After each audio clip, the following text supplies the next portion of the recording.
प्रिय विद्यार्थियों, आज हम कहानी पढ़ेंगे उसने कहा था। इसके पूर्व इसके लेखक चंद्रधर शर्मा गुलेरी का परिचय हम पूर्व में पढ़ चुके हैं।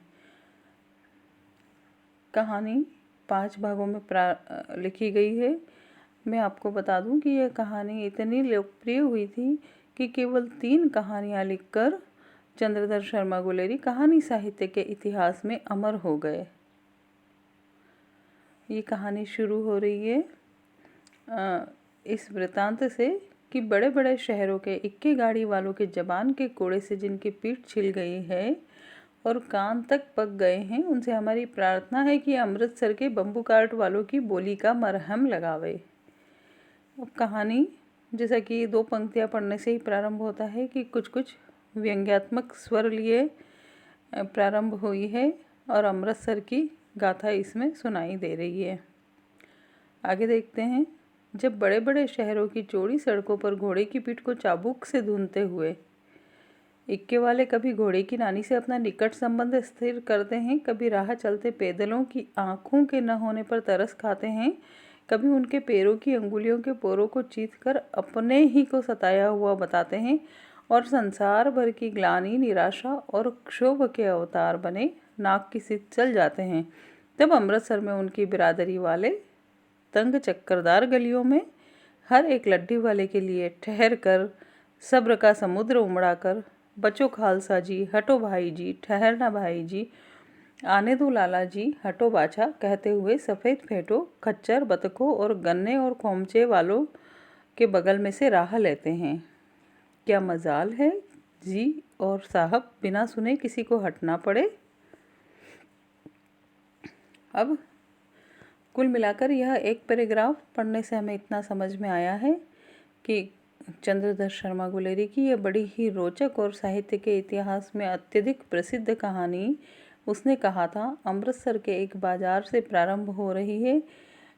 कहानी कहने वाला सर्वप्रथम वातावरण का चित्रण करते हुए और वहाँ के इक्के वालों का चित्रण करता है। हालांकि इस एक पैराग्राफ को पढ़ने से यह भी पता चलता है कि यह कहानी बहुत पहले लिखी गई है, क्योंकि आज आपको कोई इक्के वाला बाज़ार में शायद ही नज़र आता हो,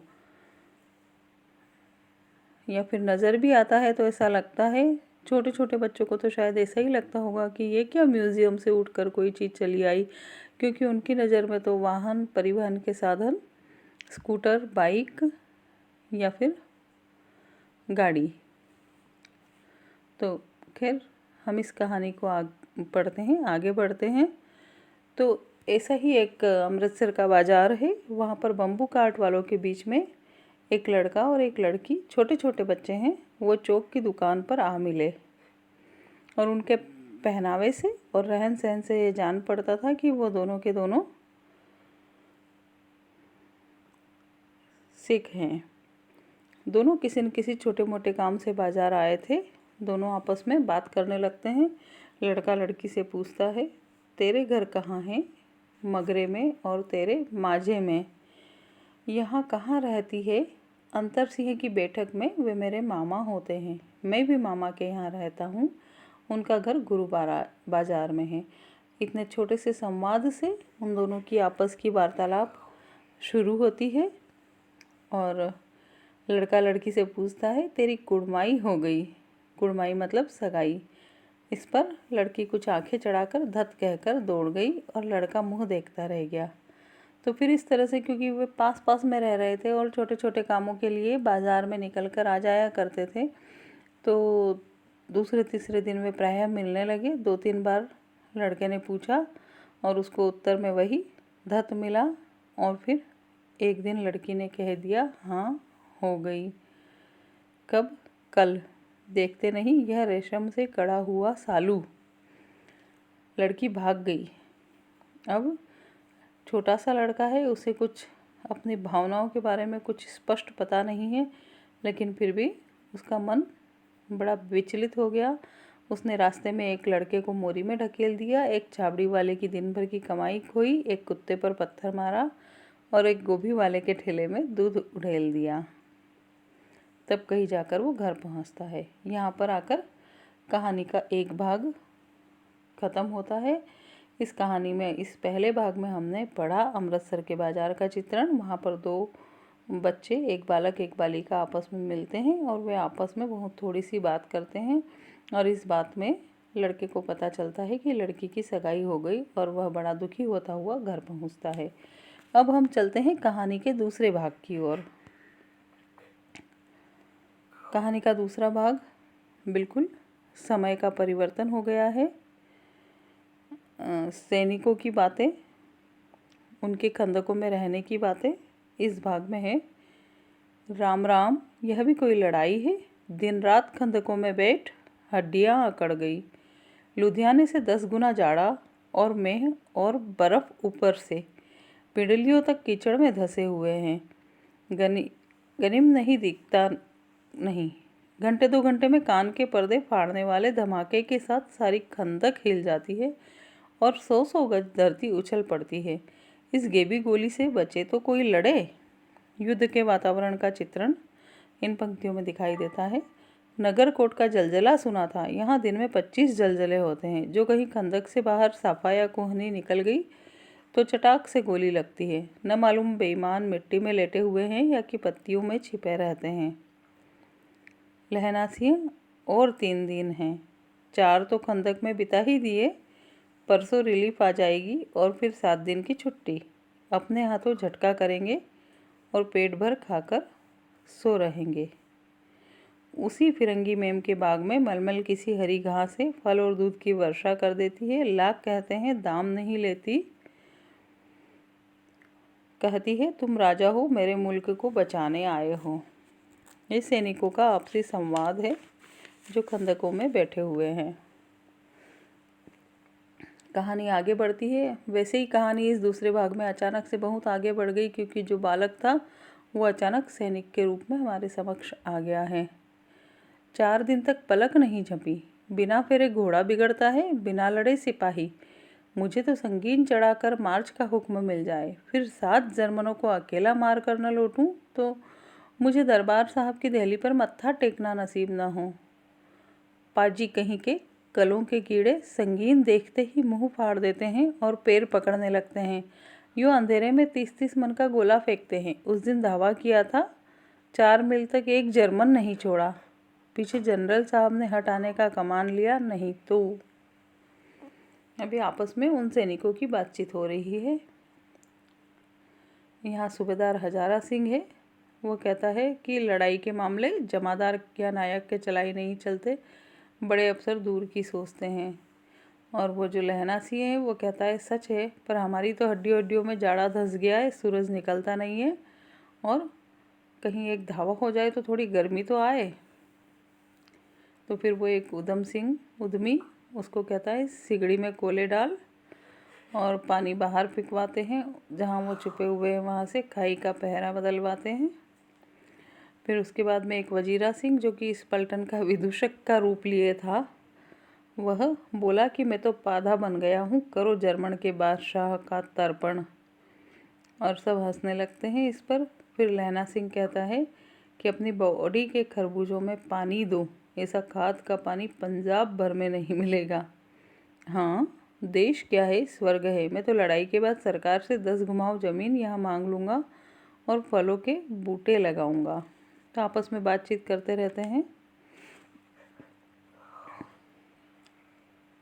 सिख तंबाकू नहीं पीते हैं और वह सिगरेट देने में हट करती है, होठों में लगाना चाहती है और मैं पीछे हटता हूँ तो समझती हैं कि राजा बुरा मान गया, अब मेरे मुल्क के लिए लड़ेगा नहीं। वो एक फिरंगी महिला की बातचीत करके आपस में हंसी मजाक करके अपना समय गुजार रहे हैं। और फिर उसके बाद में कीरत सिंह की बात वो करते हैं, किसी कीरत सिंह का नाम लेते हैं, वजीरा सिंह की बात करते हैं और फिर आपस में कोई गीत गाने लगते हैं। और यहाँ पर कहानी का दूसरा भाग ख़त्म हो जाता है। तो कहानी का ये दूसरा भाग है जिसमें कि वो लहनासी है जो पहले बच्चा था, वह सेना में आ गया है कहीं युद्ध लड़ने के लिए। वो और उसका पूरा समूह गए हुए हैं। उसमें वो खंदक में छुपे हुए हैं और खंदक की कठिन जीवन स्थिति में भी वे लोग किस तरह से आपस में हंसी मजाक करके अपना समय गुजारते हैं, इस दूसरे भाग में बस इतना ही है। इसके बाद कहानी का जो तीसरा भाग है उसको भी हम देख लेते हैं।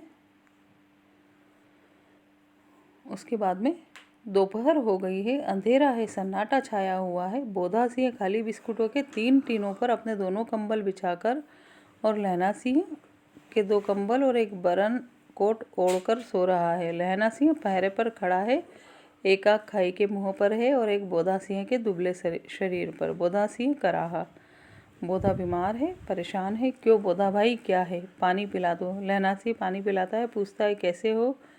बोधा सिंह कहता है कब कभी छूट रही है, दांत बज रहे हैं। तो कहता है अच्छा मेरी जर्सी पहन लो। और फिर उसके बाद में लहना सिंह उसे ज़बरदस्ती अपनी जर्सी पहना देना चाहता है और नहीं करते भी वो पहना देता है। फिर खाई के मुंह से आवाज़ आती है, मतलब ऊपर से, सूबेदार हजारा सिंह। कौन? लेफ्टिनेंट साहब, हुक्म हुजूर, कहकर सूबेदार तनकर फौजी सलाम करके सामने हुआ। देखो इसी समय धावा करना होगा। मील भर की दूरी पर पूरब के कोने में एक जर्मन खाई है, उसमें 50 से ज़्यादा जर्मन नहीं है। इन पेड़ों के नीचे नीचे 2 खेत काट कर रास्ता है, 3-4 घुमाव है। जहाँ मोड़ है वहाँ 15 जवान खड़े करके आया हूँ। तुम 10 आदमी छोड़कर सबको साथ ले उनसे जा मिलो। खंदक छीन कर वहीं जब तक दूसरा हुक्म न मिले डटे रहो, हम यहाँ रहेगा। जो हुक्म। फिर आगे युद्ध के लिए वो भेजना चाहता है। सब तैयार हो जाते हैं। बोधा सिंह भी उठना चाहता है, लेकिन वो बोधा सिंह को रोकना चाहता है। फिर पीछे कौन रहे इस पर बड़ी हुज्जत हुई, कोई रहना न चाहता था। लेफ्टिनेंट साहब लहना की सिगड़ी के पास मुंह फेर कर खड़े होकर जेब से सिगरेट निकाल कर लगाने लगे और 10 मिनट बाद उन्होंने लहना की ओर हाथ बढ़ाकर कहा, लो तुम भी पियो। फिर लहना सिंह समझ गया।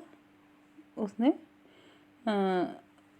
साहब का मुंह देखा और बाल देखे तो उसका माथा ठनका कि ये तो साहब नहीं है, ये साहब के भेष में कोई दूसरा है शायद। लेकिन फिर भी उसने सोचा अचानक से ऐसा धोखा हो जाएगा, ऐसी तो कोई उम्मीद करता नहीं है।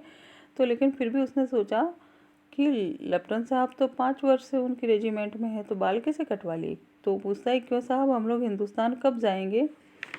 क्यों? लड़ाई ख़त्म होने पर। क्यों? यह देश पसंद नहीं है? और फिर वो लहना सिंह उसे उल्टी सीधी कहानी सुनाने लगता है, जो कि हकीकत में हुआ ही नहीं। कि पारसाल उसकी पहचान लेने के लिए, पारसाल नकली लड़ाई के पीछे हम आप जगाधारी के किले में शिकार करने गए थे, आप खोते पर सवार थे, डेश इस तरह से। और वो हाँ मैंने वह विलायत भेज दिया, वो हाँ करने लगता है। तो ये समझ जाता है कि ये दूसरा नकली आदमी आ गया है। लहना सिंह के समझ में आ जाता है। फिर वो लहना सिंह दिया सलाई लेने के बहाने अंदर जाता है और वो निश्चय कर लेता है कि अब इसका क्या करना है। यहाँ पर आकर कहानी का तीसरा भाग ख़त्म हो जाता है। तो प्रिय विद्यार्थियों, कहानी के इस तीसरे भाग में खंदक में वो छुपे हुए हैं। बोधा सिंह बीमार है, लहना सिंह पहरा दे रहा है। तभी उनका बॉस आता है, उनका अधिकारी आता है और वो कहता है कि चलो, आगे हमें हमला करना है, यहाँ पर 10 आदमी छोड़ दो और आगे चलो। लहना सिंह उसको ध्यान से देखता है तो उसे कुछ शक होता है कि ये कोई नकली व्यक्ति आ गया है और वो मन ही मन निश्चय कर लेता है कि अब इसका क्या करना है। वो अपनी परख से, बातचीत से परख लेता है। जब उसे लग जाता है कि यह पूरी तरह कोई और ही है, तो वो कुछ और करने का निर्णय लेता है। तो प्रिय विद्यार्थियों, इसके आगे की कहानी हम इसके अगले व्याख्यान में सुनेंगे। इस कहानी को आपने ध्यान से सुन लिया होगा। इसके बाद में अगले व्याख्यान की प्रतीक्षा कीजिए। चैनल को लाइक और सब्सक्राइब कर दीजिए ताकि आप तक व्याख्यान के नोटिफिकेशंस मिलते रहें। और अगर बात सुनाई नहीं दे रही हो, आवाज़ नहीं आ रही हो, तो मुझे व्हाट्सएप के द्वारा इन्फॉर्म करें। थैंक्स, धन्यवाद।